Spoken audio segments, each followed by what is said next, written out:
pena mirar. Tengo puesto los ojos.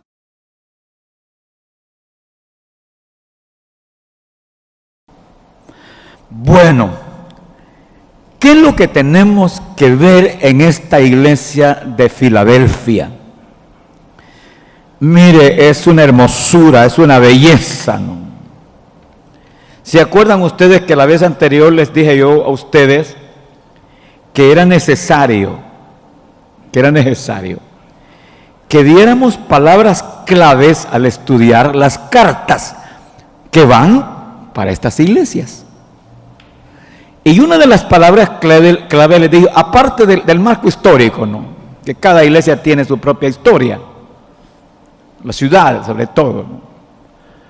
Pero esas palabras claves le digo, una, la presentación de Jesús. ¿Cómo se presenta Jesús a la iglesia, al pastor? En este caso de la iglesia de Filadelfia, ¿cómo se le presenta? Le dice, soy el santo y el verdadero. Y le agrega, el que tiene las llaves de David. Esa es la presentación de él, ¿no? Muy diferente a la presentación de las otras iglesias anteriores. Por ejemplo, la iglesia de Sardis le dice, el que tiene los 7 espíritus de Dios y las 7 estrellas en su mano derecha. Pero a la iglesia de Tiatira le está diciendo, el que tiene ojos como llamas de fuego y pies de bronce bruñido. Y a la iglesia de Pérgamo le dice, el que tiene la espada aguda de 2 filos. La presentación es porque Jesús sabe cómo está la iglesia. En este caso, mire qué bonito, le está diciendo en el caso de Filadelfia, el santo y el verdadero y el que tiene las llaves de David. Esa es la presentación de él. Pero en esa presentación tan linda, le dice el que tiene las llaves, él dice otra cosa al pastor, el que te abre una puerta y nadie la puede cerrar. Pastor, iglesia, qué gran oportunidad. El que te abre una puerta y nadie la puede cerrar. Esa es la oportunidad que nosotros tenemos que ver aplicado en estos días o en estos tiempos. Porque se sabe que en los tiempos que fue enviada la carta, la iglesia de Filadelfia fue la única que no tuvo problemas diríamos, de persecución, de daños. El Señor la guardó. Pero a pesar de que era una iglesia pequeña en membresía y pequeña en economía, el Señor le da la gran oportunidad que esta iglesia comenzara a trabajar. Eso es el marco histórico. Pero cuando se aplica a la profecía, a lo profético histórico, entonces los estudiosos dicen que esta iglesia corresponde a la iglesia misionera. ¿Recuerda usted que cuando estudiamos la historia de la iglesia, repitan conmigo, la historia de la iglesia, la primera iglesia, que es la de Éfeso, de manera profético-histórico, se la aplicamos a la iglesia apostólica, que es el primer periodo. Pero luego, la siguiente iglesia, que es la iglesia de Esmirna, se la aplicamos al siguiente periodo de la iglesia, que fue la iglesia perseguida. ¿Se acuerdan ustedes que después de Nerón vinieron unos emperadores malvados Ahí aparece Domiciano, Trajano, Marco Aurelio Antonino, aparece también Severo, Valeriano, Aureliano, Decio, y terminan allá con Diocleciano, que hicieron una matanza de miles de cristianos. Fueron 300 años de sangre. Y a ese periodo se le llama la iglesia perseguida. Y se le aplica de manera representativa a la iglesia de... ¿Cuál fue la perseguida? Esmirna, donde murió el pastor Policarpo. Pero luego viene el tercer periodo de la iglesia. Estoy hablando de la historia. ¿Cuál fue el tercer periodo de la iglesia? El periodo imperial, perfecto, imperial, los emperadores. Ya la iglesia no era perseguida. Y se le aplica a la iglesia de Pérgamo, cuando la iglesia se corrompe. Ya no había persecución. Los emperadores, bueno, le dieron oportunidades a la iglesia. Es más, se sabe de que habían unos grandes templos paganos, los limpiaban y se los daban a los cristianos que los utilizaran. Y los obispos que estaban allá en las cuevas, en las catacumbas, salieron de ahí y hasta les ayudaba el emperador. Estoy hablando en ese tiempo de Constantino. Y les dio pues carruajes y todo eso. Lastimosamente la iglesia se corrompió. En este periodo que se llama la iglesia, ¿qué le dije? Imperial. Pero después de esta iglesia de Pérgamo viene la iglesia de Tiatira. ¿A quién se le aplica la iglesia de Tiatira en la historia? A la iglesia medieval o papal. Es cuando la iglesia se corrompió. Recuerde que todavía no estaba la iglesia protestante o evangélica. No, estaba en su potencia, en su fuerza, la iglesia tradicional, ¿no? Se corrompió. Cuando uno lee la historia de la iglesia en la edad medieval, del año 476 hasta el 1453, es algo que espantoso, ¿no? Todas las barbaridades que hubieron. Entonces, ese periodo se le aplica a la iglesia de Tiatira. ¿Por qué? Porque en esa iglesia estaba una mujer profetisa que hizo mucho daño a esa iglesia. Estamos hablando de los periodos. Pero después viene otro periodo de la iglesia que se le conoce como el periodo de la iglesia reformada, la reforma. Y es ahí donde entra ya lo que le llaman la iglesia protestante. Todo eso que ocurrió en Alemania con Martín Lutero, y bueno, fue algo terrible, ¿no? Pero cuando se aplica a la historia, entonces se le aplica a la iglesia de Sardis. Cuando el Señor le dice, mira, tenés nombre de que vives. Óigame, iglesia protestante que estás naciendo, que nació en 1517, tenés nombre de que vives, pero estás muerta. Como cuando una persona deja la religión tradicional y dice, yo vengo a aceptar a Cristo. Y aceptan a Cristo, pero siguen la misma vida, haciendo lo mismo. Entonces, ¿tienen nombre de que vive? Sí, es evangélico, es evangélica. ¿Pero qué? Está muerto porque está en lo mismo que hacía antes. Entonces, ahora venimos siempre con la historia. ¿Cuál periodo sigue después de la iglesia reformada? ¿Cuál? Pues la iglesia misionera. Oiga, la iglesia misionera. Y es la que se le aplica a esta iglesia de Filadelfia. ¿Por qué misionera? Porque salieron, óigame, de allá donde se originó el conato. Salieron de Alemania, aún salieron de Francia y fueron, ¿a dónde fueron? A parar a Inglaterra. fue en Inglaterra, donde ese arbolito pues nació y creció y dio fruto con grandes hombres como Juan Wesley. Y luego de una lista de hombres misioneros que son los que trajeron el evangelio al norte, a los Estados Unidos.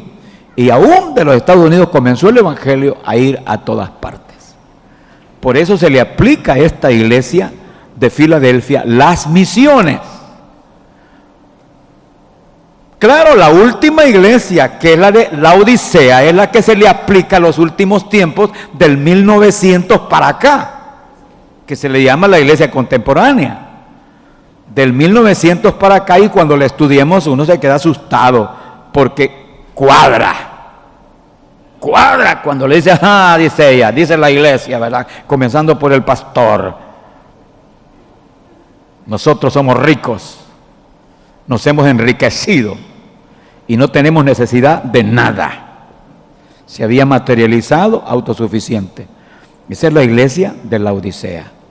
Pero quedémonos entonces con la iglesia que estamos estudiando, en la de Filadelfia, y es la iglesia misionera. ¿Cuál es la gran oportunidad que Jesús le está diciendo? Pongo delante de ti una puerta abierta. ¿Qué puerta que se abrió? ¿Qué oportunidad? ¿Y sabe por qué es maravilloso? Porque le está diciendo una puerta abierta que nadie puede cerrar. Por más que quisieron la iglesia tradicional y los líderes espirituales de esa iglesia tradicional matar literalmente, siempre surgían grandes hombres misioneros. Muchos fueron quemados, llevados a la hoguera. Oiga, quemados, porque traducían la Biblia del griego al inglés o al alemán. ¿Y qué no sufrió?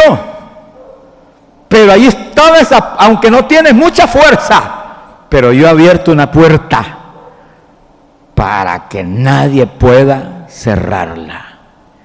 Y bendita puerta que se abrió, porque el evangelio llegó a América. ¡Oh, gloria a Jesús! Y bendita puerta que se abrió, porque el evangelio llegó a los Estados Unidos de América, y de ahí comenzó a la América Latina y al mundo entero. Es maravilloso, ¿no es maravilloso? ¿No? Qué lindo, ¿no? Pero quiero que vea en esta carta que el Señor le envía a la iglesia de Filadelfia, vea lo que sigue. Ya vimos la presentación, el reconocimiento que el Señor le hace. Hay tres palabras claves allí que usted tiene que considerar en el reconocimiento y agregar la recompensa. Uno, ha guardado mi palabra. Él reconoce eso, ha guardado mi palabra. Léalo si quiere ahí, busque esa palabrita. Ha guardado mi palabra, versículo 8. Y no has negado mi nombre. Ha guardado mi palabra y no has negado mi nombre. Y aunque tienes poca fuerza, pero me gusta quedarme con eso primero, ese reconocimiento número uno. Ha guardado mi palabra. ¿Qué dice Jesús? Si me amáis, guardad mis mandamientos. Hagamos un esfuerzo, pongamos todo nuestro esfuerzo por guardar, cumplir la palabra de Dios. La palabra de Dios tiene cosas maravillosas y uno debe sincerarse y ver si es cierto que las está cumpliendo. Orar sin cesar. Oramos sin cesar. Velad y orad para que no caigáis en tentación. Velamos y oramos. Cada quien es responsable. Id y predicad el evangelio. Vamos. Id y haced discípulos. Hacemos discípulos. Si no, entonces quiere decir que su palabra no la guardamos. No hacemos caso. Pero qué triste sería cuando el Señor nos dice que no practiquemos ciertos pecados capitales y los practicamos. Óigame, es que ese es el problema. Guardar la palabra de Dios es ponernos claros, blanco o negro. Pues sí, si el Señor dice, mira, no debes mentir, ¿por qué debo mentir? No mientas, porque el único que miente es el diablo. Y entonces, ¿por qué me voy a parecer al diablo mintiendo? Guarda mi palabra. Mentir. Ya no digamos los pecados sexuales que tanto le hemos dado duro a eso, ¿no? Que la pornografía, que la fornicación, que el adulterio, que la sodomía. Pero los pecados de la lengua, de la boca, de la lengua, hablar de la gente. Óigame, hay una cantidad, la codicia, los deseos, la avaricia, la calumnia, la envidia. Todo eso es pecado y practicarlo es no guardar la palabra. Entonces, el Señor está felicitando, reconociendo a esta iglesia y al pastor porque le dice, ha guardado mi palabra. Mis amados, ponga todo de su parte. Oye, estamos entrando en una etapa muy delicada. Para algunos, ya estos son los últimos días. No se permite, no es gracioso caminar mal. Pero bien, veamos. No solamente esos reconocimientos, sino que ahora vea las recompensas. ¿Cuál es la primera recompensa? Que ya la dijimos.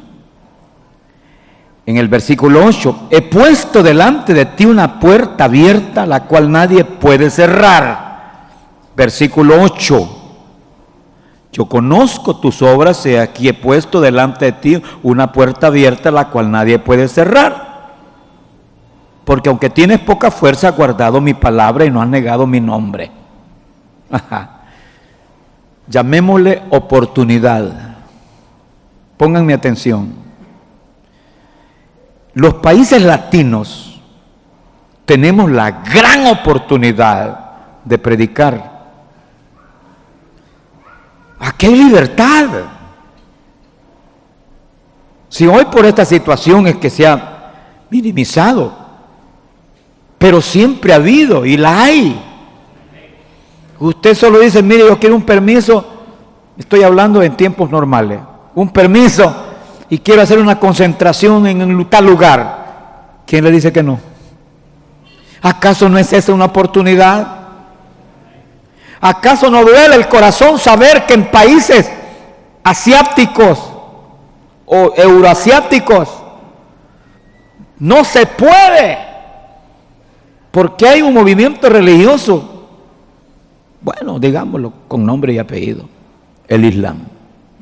¡Ay! De aquel que evangeliza, revuelan la boca. Óigame, ¿cuántos no han muerto? ¿Cuánta gente no murió cuando estuvo la URSS, Unión de Repúblicas Socialistas Soviéticas? ¿Se acuerdan? Desde el 1917 hasta la década del 90. ¿Quién se atrevía? Pero nosotros tenemos la oportunidad todavía, la gran oportunidad, una puerta abierta para predicar, para llevar la noticia de la salvación a la gente. Puerta que nadie puede cerrar. Pero qué simple esta puerta abierta para nosotros, tan sencilla, que solo basta salir a la calle y hay gente que necesita del Evangelio. Que se le hable de Jesús, que se le predique salvación, restauración. Qué gran oportunidad. La otra promesa que el Señor le hace es la segunda, el versículo 9. Yo entrego a los de la sinagoga de Satanás haré que vengan y se postren a tus pies y reconozcan que te he amado. El versículo 9, léalo por favor. Ahí está. ¿Qué dice? Yo entrego de la sinagoga de Satanás a los que se dicen ser judíos y no lo son, sino que mienten. He aquí yo haré que vengan y se postren a tus pies y reconozcan que yo te he amado. Es probable que siempre hay personas adversarias. Siempre hay adversarios al Evangelio, enemigos del Evangelio. Y personas que a lo mejor se van a hacer quizás enemigos gratuitos de usted por causa del Evangelio. No se pelee, no les eche maldiciones. Solo confiemos en esta promesa. Confiemos en esta promesa. El Señor le dice, mira, todos estos que se dicen llamar judíos y no lo son, y como se lo dijo allá atrás a la iglesia de Esmirna, son sinagoga de Satanás. Estos, le dice el Señor, los voy a entregar a ti. Y van a venir, y se van a postrar, y se van a arrodillar, y van a reconocer que yo te he amado. ¿Sabe qué significa? Se van a convertir, van a regresar los que se han alejado. Y los que nunca han hecho una conversión, la van a hacer. Entonces hay promesa. ¿Hay promesa o no hay promesa? De aquellos que quizás atacaron el Evangelio en un tiempo. Acuérdese usted mismo, hombre. Yo, cuando tenía 14 años, los hermanos apostólicos llegaban allá al cantón donde vivía. Oiga, a cantar a unas casas vecinas y a predicar. ¿Y sabe qué hacía yo? Vergüenza me da. Tenía un poco de piedras ya escogidas por el lado de la propiedad de mi abuelo. Y los evangélicos allá en la otra propiedad, solo el cerco de por medio. Y ellos cantando. Y yo, mire, piedra, pedrada y piedra. Óigame, yo creo que ese techo quedó una coladera. Según yo, haciendo lo correcto. ¿Por qué? Porque cuando se celebraban ahí las fiestas religiosas, había cierto grupo de muchachos que nos llamaban y nos incluían. Y venían para acá. Habíamos como quizás unos 10 muchachos. Y nosotros cargábamos en las posadas de José y María. Y ahí íbamos llevando las imágenes. Oigan. Y llegábamos a la casa donde iba a ser la posada.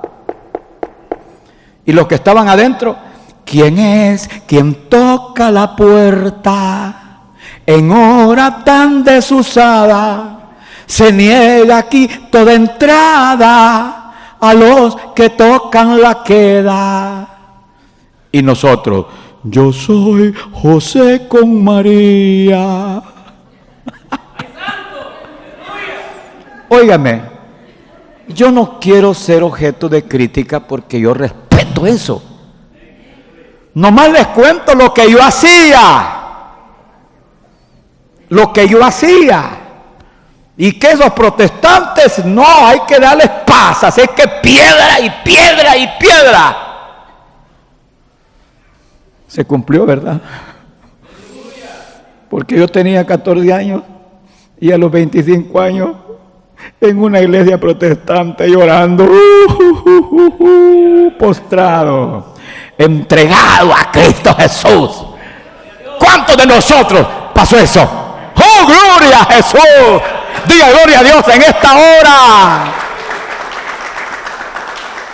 Hay promesa. Promesa. Te voy a bendecir, que estos que estaban contra ti van a venir, te lo voy a entregar, se van a arrodillar y van a reconocer que te he amado. Qué lindo el Señor, ¿no? Así es. ¿Cuántas promesas van ya? 2. Pero hay una tercera promesa que le hace el Señor a este pastor y a esta iglesia. Oiga, y es: te guardaré de la hora de la prueba. Léase el versículo 10, por favor. ¿Qué dice el versículo 10? Por cuanto has guardado la palabra de mi paciencia, yo también te guardaré de la hora de la prueba que ha de venir sobre el mundo entero para probar a los que moran sobre la tierra. ¿Lo leyó? Oiga eso que dice. Oiga ese versículo 10, que es extraordinario, ¿no? Yo también te guardaré de la hora de la prueba que ha de venir sobre el mundo entero. Prueba sobre el mundo entero. Vamos a ver. ¿Qué entiende usted por el mundo entero? Pues todo el planeta, ¿no? Ahora, la hora de la prueba para el mundo entero, para los habitantes, a probar a los que están o a los que viven sobre la tierra. Todos los intérpretes han llegado a la conclusión que esto tiene que ver con la gran tribulación. Repitamos todos, que esto que Jesús le dice a la iglesia de Filadelfia tiene que ver con ¿quién? Con la gran tribulación. Algo que todavía no ha ocurrido, pero que va a ocurrir. Y sabemos, según las Escrituras, que va a ser alrededor de 7 años de tribulación y luego gran tribulación. Aquí hay debate. Para un sector de ministros, de predicadores y de la iglesia, esto es un indicativo que la iglesia va a pasar la tribulación. Y nos dicen: ya ven, ustedes que dicen que se van antes de la tribulación y que andan diciendo que ya viene Jesús y se van antes de la tribulación, ya ven, la tribulación va a venir, solo que el Señor nos va a guardar. Ahí aterrizan. Seamos respetuosos, no hay que ponerse dime que te diré. La vez anterior les dije, miren, hay 3 escuelas de interpretación. 1, los que creen que Jesús vendrá, que esa venida es al final de la gran tribulación. Y sí, va a venir allá cuando viene a reinar. Pero hay un segundo grupo muy fuerte que sostiene que Jesús vendrá a media tribulación y se llevará la iglesia. Van 2. Y hay un tercer grupo que es donde yo he tenido que ubicarme y enseñar que nos vamos antes de la tribulación y gran tribulación. Que nos vamos antes. Y a mí no me da ningún problema que él me ataque y me diga: viejito loco, nos vamos a ir a media tribulación. Pues bueno, les digo, está bien, allá nos vemos de todos modos. Óigame, tranquilos. Esta es una promesa para la iglesia. Vamos a actuar en el supuesto que la iglesia va a pasar parte de la tribulación, media tribulación. Aquí promete, ¿qué promete el Señor? Que la va a guardar. ¡Qué bien! ¡Oh, gloria! Pero ¿acaso no es maravilloso saber que el Señor viene antes por nosotros? ¿Y eso qué es? ¿Venir antes qué es? Guardarnos. ¿Venir antes qué es? Guardarnos. Viene, nos abraza, nos lleva para guardarnos de todo lo que viene sobre la tierra. Así es que independientemente, mis amados hermanos, que sostengan que viene a media y nosotros que creemos que nos vamos antes, de todos modos, mi amado nos guardará. Diga, nos guardará, nos guardará. Eso es maravilloso, glorioso. ¿No se goza, hermano? ¿Sabe cuál es el problema? Atención, atención. Que el Señor viene de repente, como ladrón. No manda aviso. ¿Y si el hermanito anda haciendo travesuras? ¿Y si el hermanito o la hermanita anda tirando su canita al aire? ¿Cree usted que se va a ir? No, no se engañe. Se queda porque se queda. Y tenga la certeza que quien no enmienda y pone freno se va a ir al infierno. Así como lo escuchan, ¿no? No, yo no creo que Pablo y bueno, los apóstoles que escribieron la escritura hayan estado bromeando, ¿no? Terrible, ¿no? Pero me encanta saber que nuestro amado ha prometido guardarnos de la prueba. Digo, guardarnos de la prueba. Te guardaré de la hora de la prueba. Ajá, de lo que viene sobre el mundo entero. Pero ahora el Señor Jesús termina con esta iglesia de Filadelfia dándole dos grandes promesas. Dos grandes promesas, y quiero que las vea en los siguientes versículos. Y yo le llamo promesas a los vencedores o recompensa a los vencedores. ¿Dónde está? Vamos todos. Versículo 12. Versículo 12. ¿Qué dice el versículo 12? Al que venciere, yo lo haré columna en el templo de mi Dios, y nunca más saldrá de allí, y escribiré sobre él el nombre de mi Dios y el nombre de la ciudad de mi Dios, la nueva Jerusalén, la cual desciende del cielo de mi Dios, y mi nombre nuevo. El que tiene oído oiga lo que el Espíritu dice a las iglesias. Quiero hablarle de estas dos promesas, pero antes de estas dos promesas quiero que vea la única exhortación que le hace, porque le exhorta en el versículo 11. ¿Qué le dice? He aquí, yo vengo pronto. Es lo que acabo de estarles diciendo. Haga esto, cuando usted se acuesta, arrodíllese. No solo se tire a la cama, hombre. Arrodíllese y hable con el Señor y dígale: mira, si vinieras en esta noche, claro, estamos dormidos, pero al venir Él, ¡guau!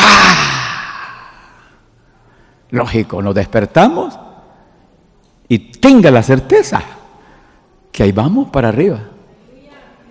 ¿O no? Puede ser al amanecer, ¿no? Él dice: yo vengo pronto. Pero ahora vea lo que sigue. Mire la exhortación de él. Estoy en el versículo que le dije. Léalo. Dice así, es el 11. Retén lo que tienes. Retén lo que tienes. Si yo tengo ahorrados $1,000 y no los cuido y los boto y los gasto en tonterías, al rato no tengo nada. Y cuando ya los necesito, es para entender esto. Tenemos una riqueza de Dios aquí. ¡Riqueza! ¡Wow! Del Espíritu Santo que vive aquí. ¿Cuáles son? No solo los frutos que Él nos ha dado: amor, gozo, paz, paciencia, bondad, benignidad, fe y mansedumbre, sino los dones. ¡Dones! Retén lo que tienes, dones. Ciencia de Dios, dones. Discernimiento de espíritus, dones. Sabiduría, dones. Fe, dones. Sanidades, dones. Milagros, dones. Lenguas, dones. Interpretación de lenguas, dones. Profecía. Esa es la riqueza. Retén lo que tienes. Pero si le doy más rienda suelta a los apetitos carnales, tenga la certeza que no hay nada de eso y que la puerta se le abre al diablo y a Dios, pues. Debe saberlo la gente cristiana, ¿no? Retén lo que tienes. Pero sigue el Señor ahí, en esa exhortación. Le dije que era el versículo 11. Retén lo que tienes, ¿para qué? Para que ningún otro, subrayelo, para que ninguno tome tu corona. Óigame, ¿y eso para quién es? Pues para cada cristiano. Nosotros tenemos la corona de la vida eterna, ¿no? Pero sabe todo, para el pastor. Recuerde usted que el pastorado es una posición honorable, distinguida, honrosa, para que diga Jesús que Él es el príncipe, el jefe de todos los pastores. Lo que pasa es que muchas veces nosotros los pastores no nos ubicamos. Oiga, retén lo que tienes, esa gracia que tienes, esos dones que tienes, para que ninguno tome tu corona. A mí esto me estremece, ¿sabe por qué? Como han dicho algunos gobernantes, no me va a temblar el pulso. Jesús no le tiembla el pulso para cambiarlo. Lo quita de aquí, lo hace a un lado y pone a otro. ¿A quién le pasó? A Saúl. ¿Y a quién puso en su lugar? A David. Él lo hace. ¿Qué hizo allá el Señor cuando iba a través del desierto? Hizo un lado a los primogénitos y puso en el altar a los levitas. Puede hacerlo el Señor si quiere, ¿no? Retén lo que tienes, que ninguno tome tu corona. Es decir, está hablando de todas las bendiciones que vamos a tener con Él. Yo tengo la certeza que cuando estemos en el tribunal de Cristo, todos van a venir las bendiciones, materiales no, espirituales. No se me olvida de un hermano anciano apostólico, qué lindo el anciano, porque ellos los apostólicos son ocurrentes en las ilustraciones. Y decía que en ese día final allá, habían bastantes coronas, pero bastantes coronas, brillantes, decía él, con perlas. Y estaba uno de esos pastores que se la pican, ¿verdad? Y decía, esa corona es la mía, una corona bien grande, ¿no?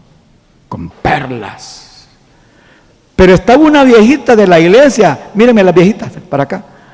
Estaba una viejita de la iglesia que siempre en la iglesia llegaba a dormirse.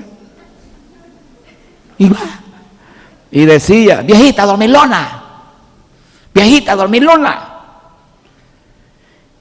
Pues cuando estaban allá para repartir las coronas, oiga, ahí estaba la viejita. Y dijo él, ¿y esta viejita qué está haciendo aquí? No creo que le vayan a dar una corona. Esa coronota es mía. Y comenzaron a llamar. Y llaman a la viejita. Y pasó, ¿cuál viejita? Ya no era viejita, ¿verdad?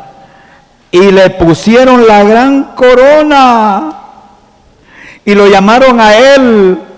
Y buscaron una de esas como que era bejuco sin nada, ¿no? Y entonces le dice él al ángel, oye, aquí se han equivocado. Esa viejita solo llegaba a dormirse a la iglesia. Y yo me echaba unos mensajes. Aquí nadie se equivoca, le dijo el ángel. Esa viejita se dormía porque toda la noche y en la madrugada vivía orando por ti.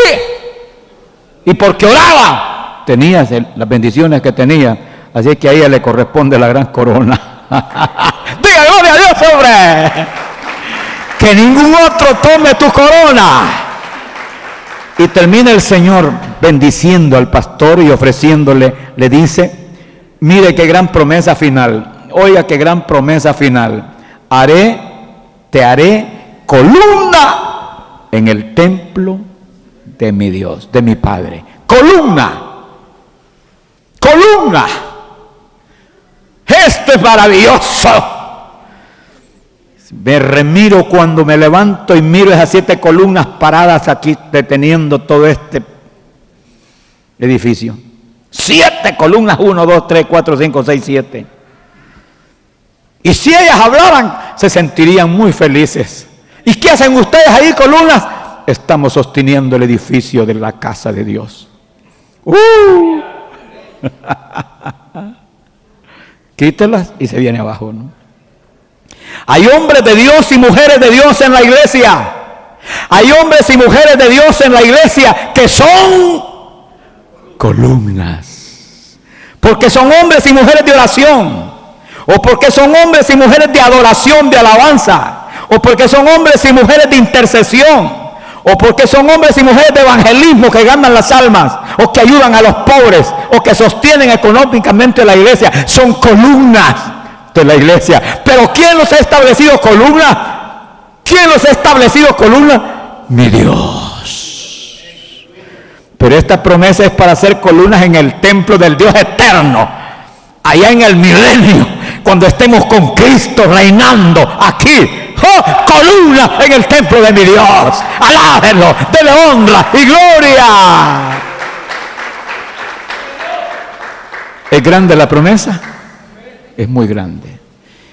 Y le dice, y pondré el nombre de mi Dios. Dicen los historiadores que en las columnas de las grandes edificaciones ponían el nombre del emperador o del personaje o del triunfante, del vencedor. Nosotros vamos a hacer columnas en el templo de Dios y el nombre de Dios estará en nuestras frentes para la gloria y la honra de mi amado. ¡Oh! Dígale gracias, dígale gracias, dígale gracias. Mi amado, qué linda carta a la iglesia de Filadelfia. ¿Cuál es nuestra conclusión? ¿Cuál es nuestra conclusión? Hay una puerta abierta. Hay una oportunidad para tu vida. Tú eres talento, tú tienes talento, tú sabes que Dios te usa tremendamente en eso. Y esa es la puerta abierta.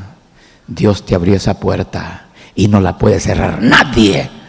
Porque la llave de David significa la llave del reino del Mesías.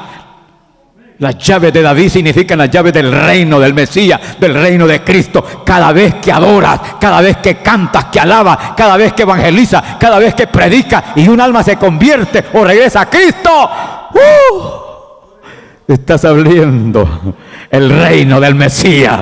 Adoremos a nuestro Cristo, adoremos a nuestro Cristo, adórelo, levante sus manos, dígale te adoro, te exalto. ¡Oh! ¡Aleluya! Mi amado,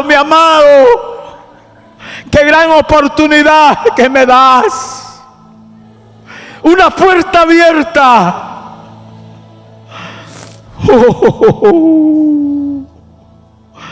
Una puerta abierta que nadie puede cerrar. Dale gracias. Quizá tu puerta abierta puede ser en la economía, en los negocios, para honrar a Dios. Quizá tu puerta abierta puede ser en una carrera profesional para honrar a Dios. Quizá tu puerta abierta puede ser en un ministerio. Tú eres un hombre de Dios, un pastor, un evangelista, un maestro de la palabra. Tu puerta abierta, Cristo la ha abierto y nadie la puede cerrar. ¡Oh, gracias! ¡Gracias! ¡Oh!